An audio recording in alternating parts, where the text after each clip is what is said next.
আচ্ছা ভাইরা, তোমরা একটা কথা বলো, যারা এই দূর প্রবাসে অল্প বয়সে আসে তাদের কি সুখ শান্তি বলে কিছুই নেই? না কিছু থাকতে পারে না? নাকি তারা দূর প্রবাসে আসার আগে সব লিখে দেয় যে আমি মৃত, আজকের পর থেকে আমার কেউ আশা করবে না?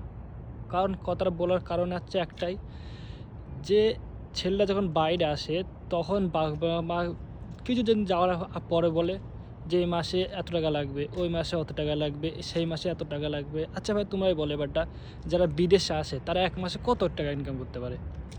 ওভার টাইম দিয়ে, নাইট ডিউটি দিয়ে 24 ঘন্টাতে কত? এখনকার দিনে আগেকার কথা বলছি না, এখনকার দিনে কত ইনকাম করতে পারে বলো দেখি, তোমরাই বলো। আর তাছাড়া কিছু কিছু বাপ মা এখন দেখছি খুব বেশি ভিডিও আসছে যে বাড়ি যাওয়ার আগে আগে ভাই 7টা বছর ইনকাম করেছে, তারও হচ্ছে না।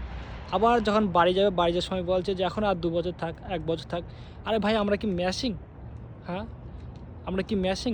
তোমরা নিজেরাই বলো, আমরা তো ম্যাশিং নাই, আমরাও তো একটা মানুষ। তাহলে একটা মানুষের ওপর কেন এতটা জোর দেওয়া হয় যে আর 1 বছর থাক, আর 2 মাস থাক, আর 1 মাস থাক, তারপর বাড়ি আসবি, তারপর দেশে আসবি? আচ্ছা, আমাদের সুখ শান্তি বলে কি কিছুই নেই? না আসার আগে আমরা সব বেঁচে দিয়ে আসি?